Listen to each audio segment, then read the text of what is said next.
that shows what we have seen with transformation and the trend of people talking about it more and more and more. But what does it actually mean? Where is this coming from? Why are we talking about it?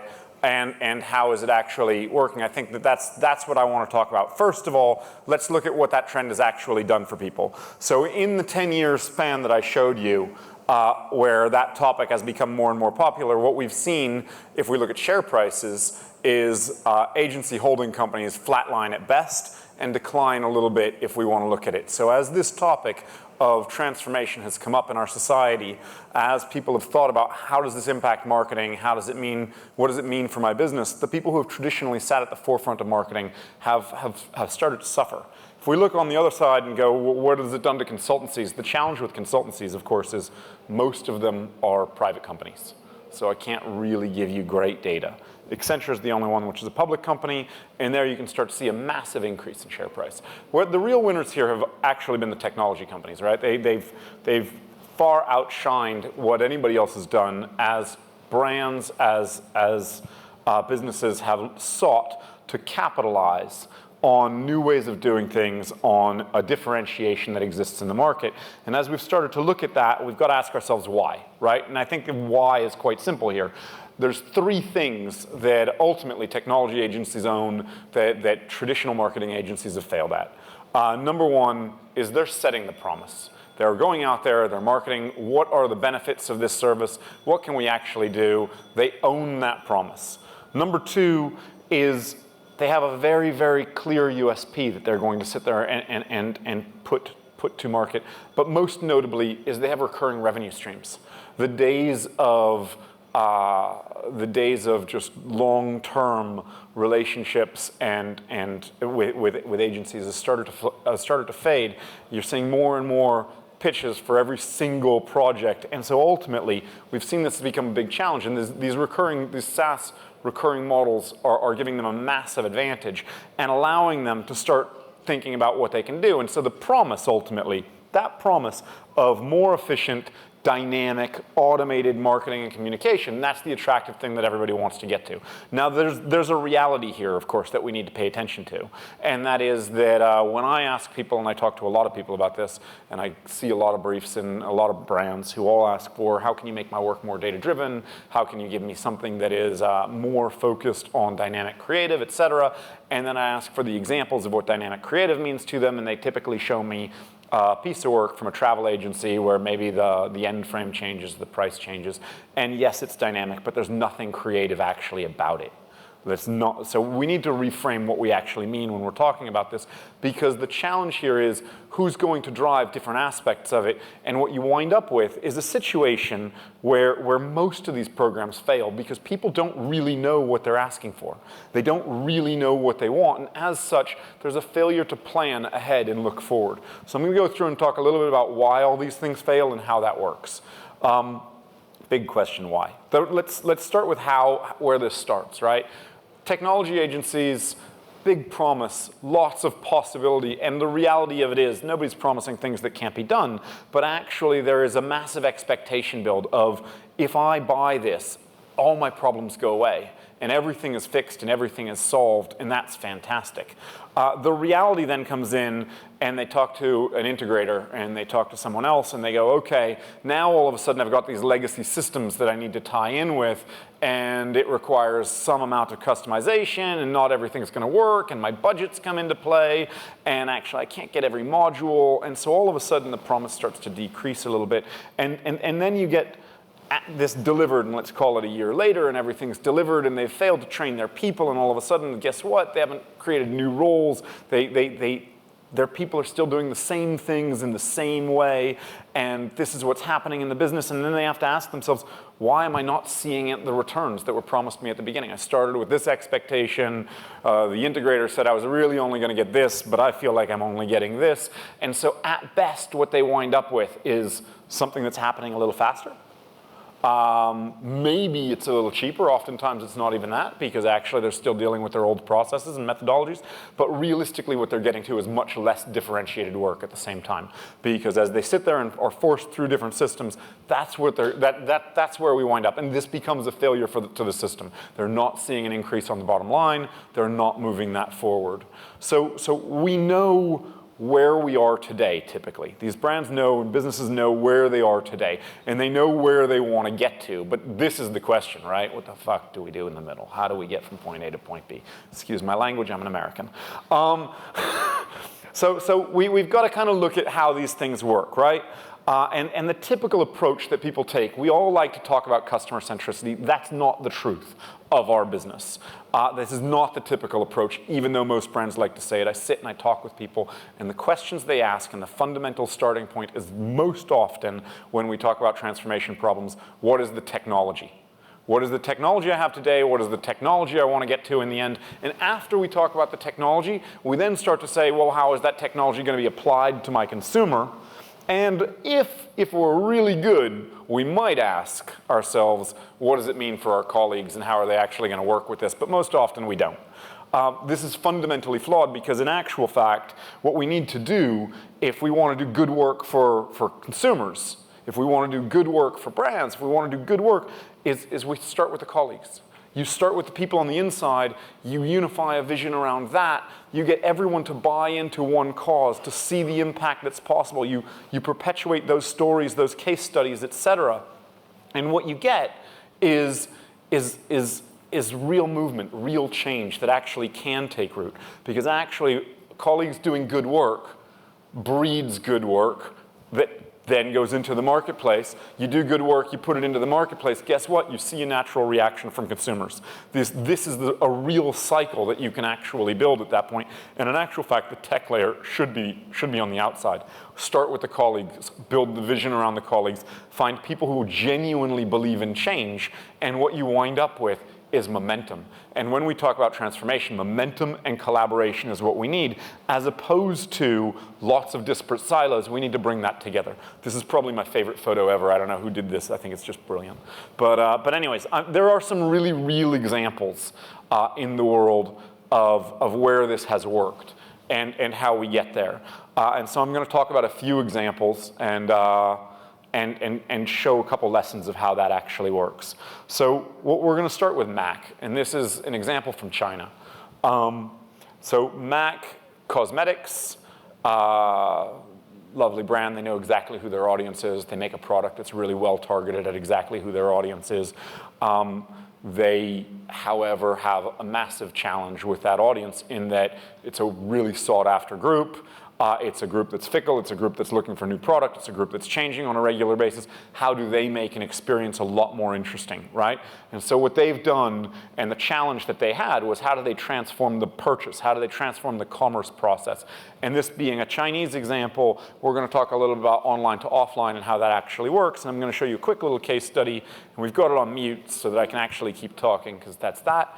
But ultimately, what they looked at was building a store where as people entered the store, they would check in. You check in with your phone, scan your little WeChat code, and all of a sudden you've got a completely connected retail environment where there's less product on the floor, there are fewer service people, so it's cheaper to account for, where ultimately you call for a product, people bring it straight to you, where all of the mirrors are connected so you can see all the product on your face, where when you sit down and put a product down on a tablet, it recognizes what the product is and it gives you all of the details around it or complementary products, where the environment is set up so that actually everything in the store is a photo backdrop. There's an entire photo library upstairs, so that as you dress yourself up, as you make yourself up, you can wind up then sharing those images, and they've got a whole influencer area upstairs. And what they've actually seen as they've started to do this is a massive increase in foot traffic. What they've seen is, I think, I get to the point, 320% increase in Gen Z traffic, 350% increase in the amount of time spent, and 4 times sales, right?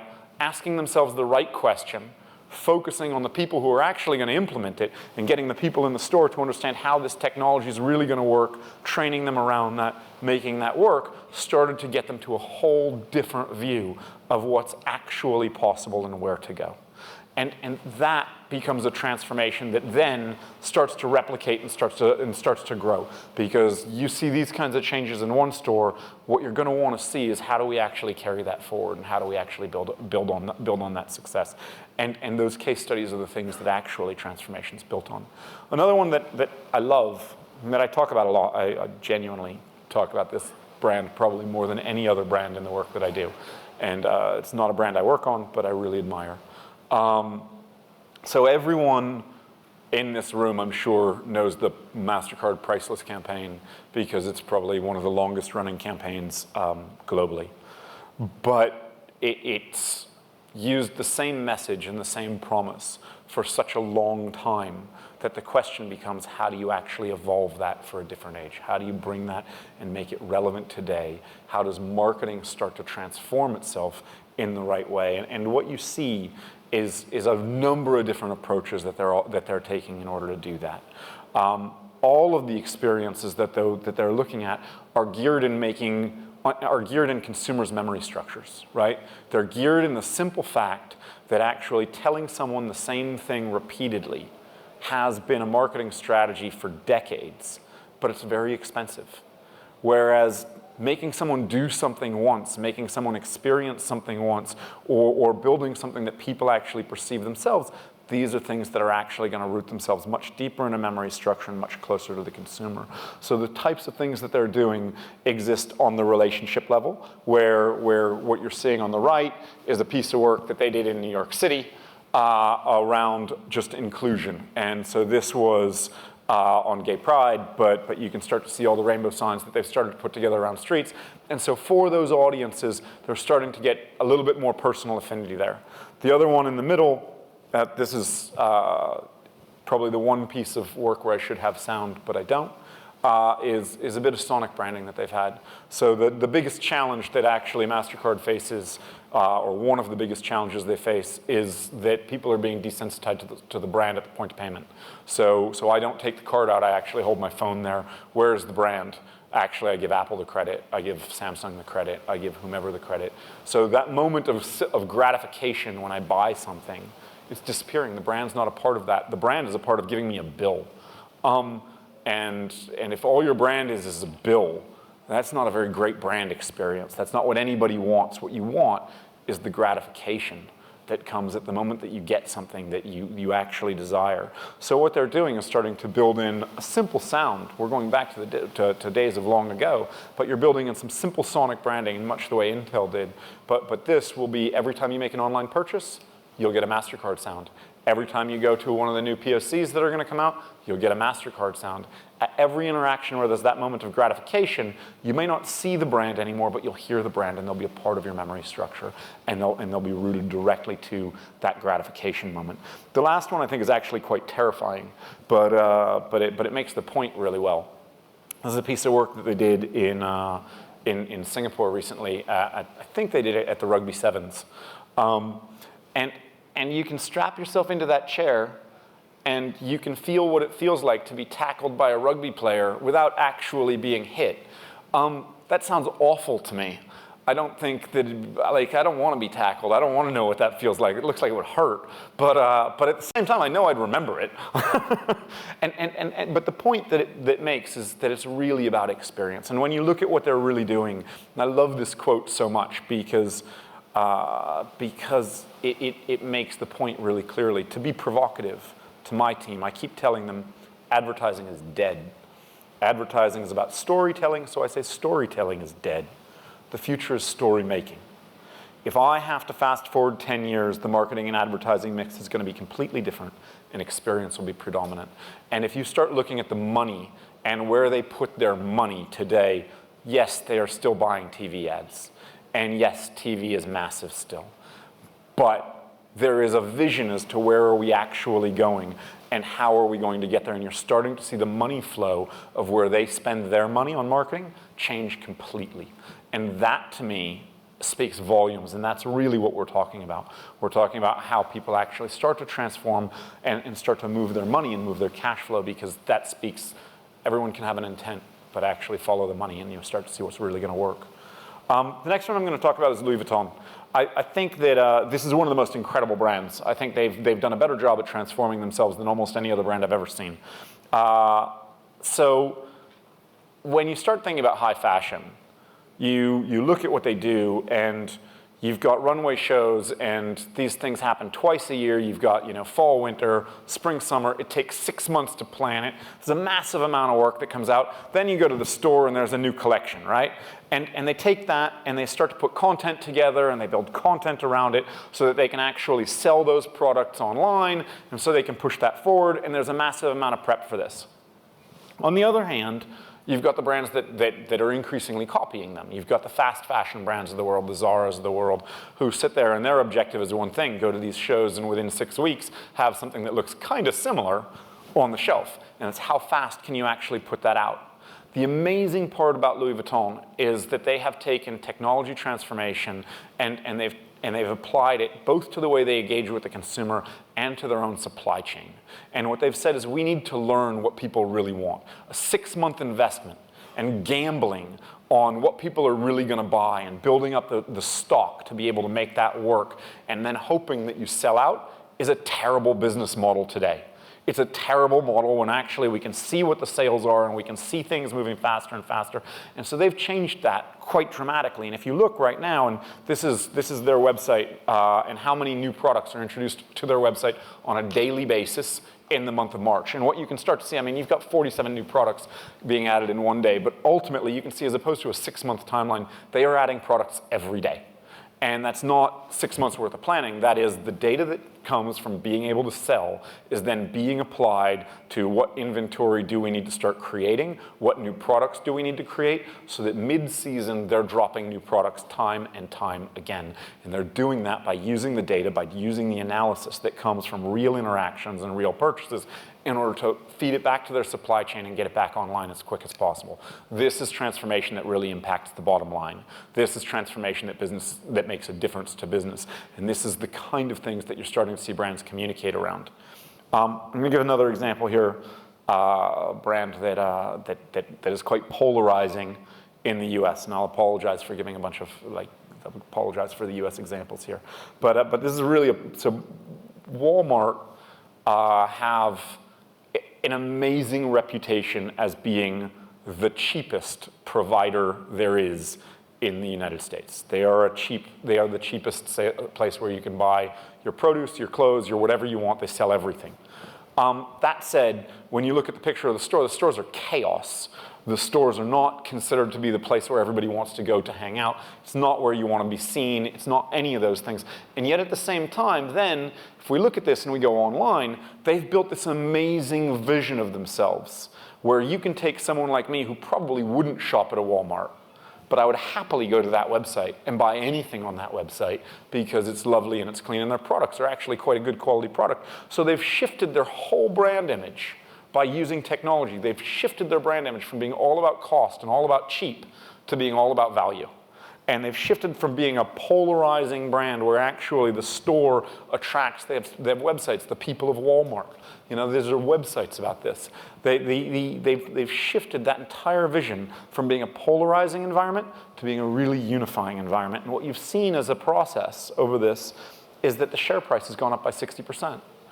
Again, we're talking about people looking at what's the challenge, how do we bring in new audiences, how do we use technology to address a different audience, and how do we focus on the bottom line, not just the marketing, not just the communication, but really focus on the bottom line. And that's where all of the examples that I gave you are really aligned.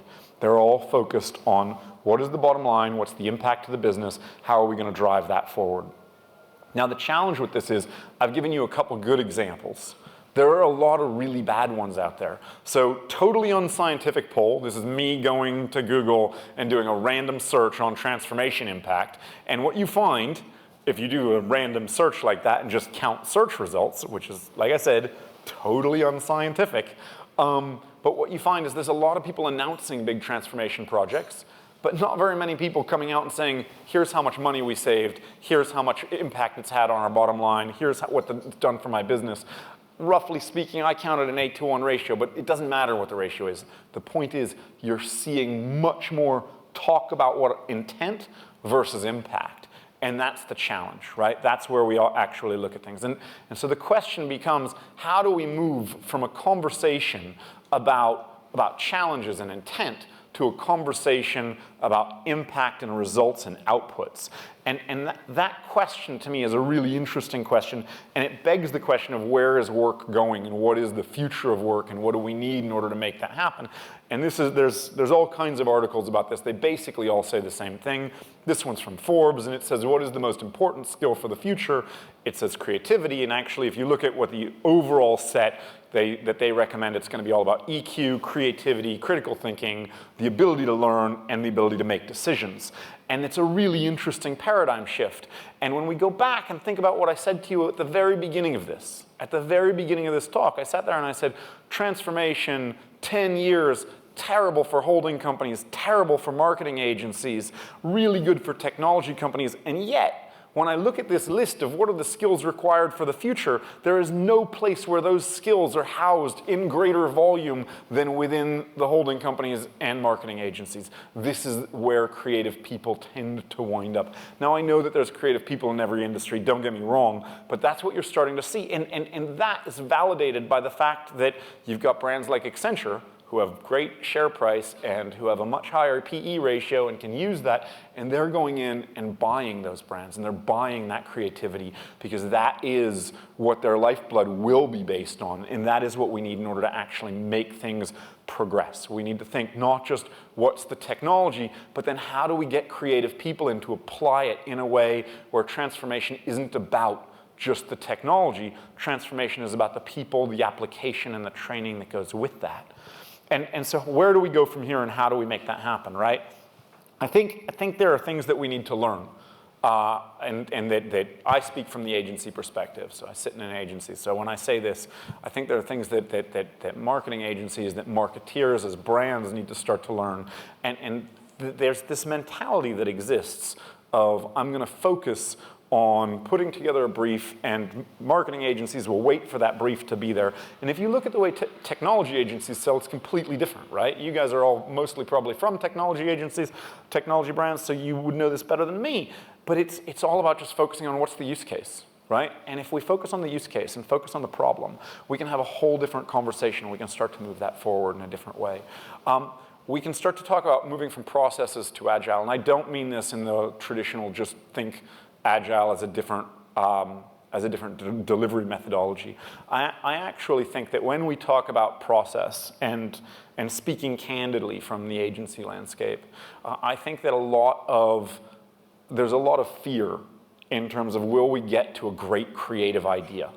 And if I'm really honest, a lot of process is there because you never know how long it takes to get to an amazing creative idea. You never know how long it takes for lightning to strike. But if I build in a good enough, long enough process, I'm buying myself the time to make that happen.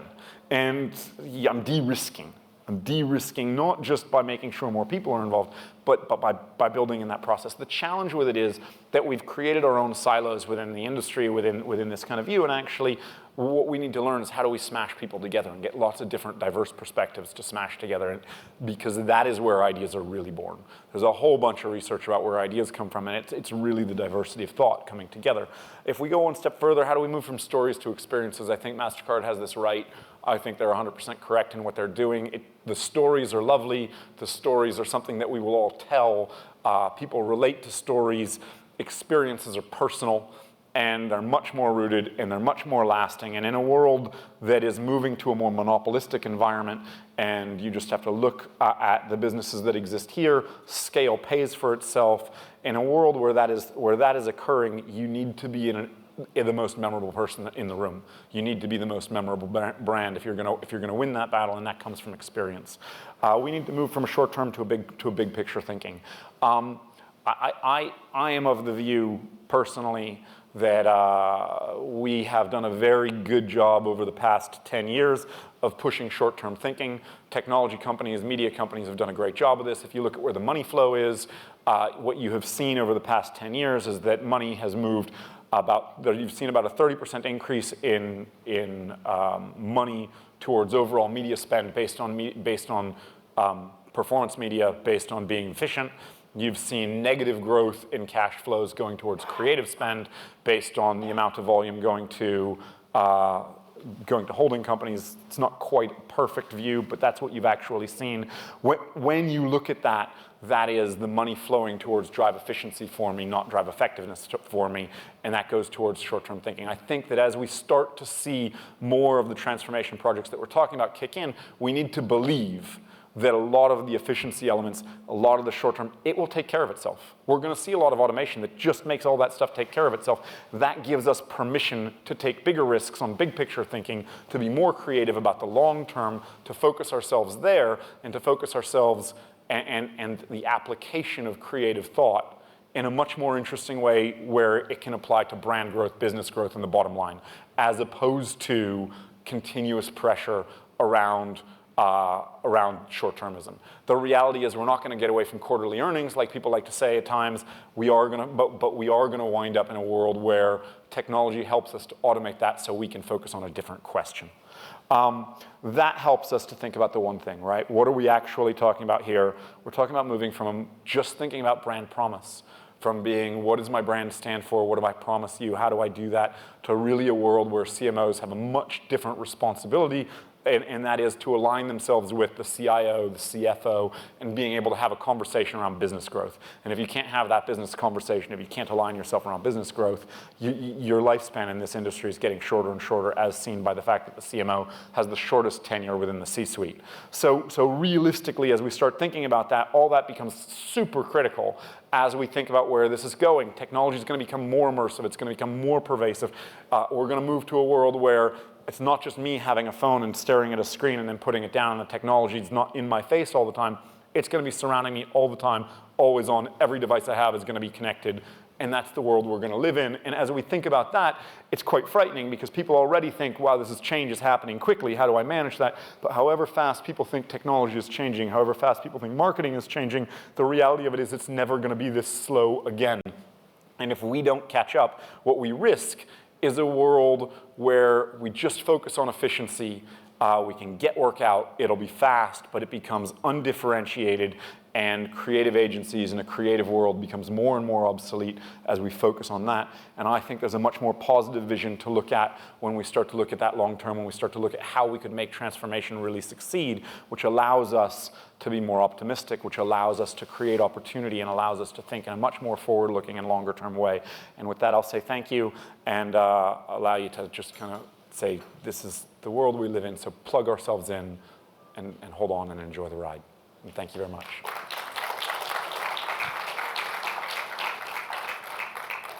Thank you so much. If we have one question, we can take only one question, but anybody has any question can raise their hands. Okay, there's one. I just want to understand, so if we just had another session before this about how data is driving the movement and how even if a certain way your banner is displayed is exactly how you're going to get the required, if it is going to elicit a certain response. So if you think all of the creative work is going to be just standardized to make sure those responses are coming in and then spells the end of creativity in some sense? No, I don't. No, fundamentally, I think that's a massive risk, and you're right to raise it as a massive risk. I like to take the optimistic view, and fundamentally, I think that people talk about data-driven marketing as if it's something new, and it's not. The reality of it is, if you go back and you look at any campaign from decades ago, what you will find is insights that were informed by a piece of research and a piece of data. Now, is the data faster moving? Can we use that data as a trigger to inform a very specific piece of comms, to inform something that should, in a real world, be more personalized or at least more relevant to the audience? Absolutely. So we can apply that data in a whole different way today than we could before. But the application of that, if we take for granted the fact that this stuff works, which we can't really take for granted right now, that's the biggest problem, is that we can't take it for granted right now. So people focus on the immediate term and drive the efficiency. But if we start to get to the point where we can get these things to work and we can take that for granted, it allows you to start saying, how do we use that data for much bigger thought so that we can actually use much more creative applications of that data. Personally, I tend to believe that what we will see is exactly that. We'll move away from I like to believe that we will move away from data as a utility and move more to data as a door. Okay, with this, let's have a huge round of applause, ladies and gentlemen, for Mr. Justin Peyton. Thank you so much. It was indeed a wonderful presentation.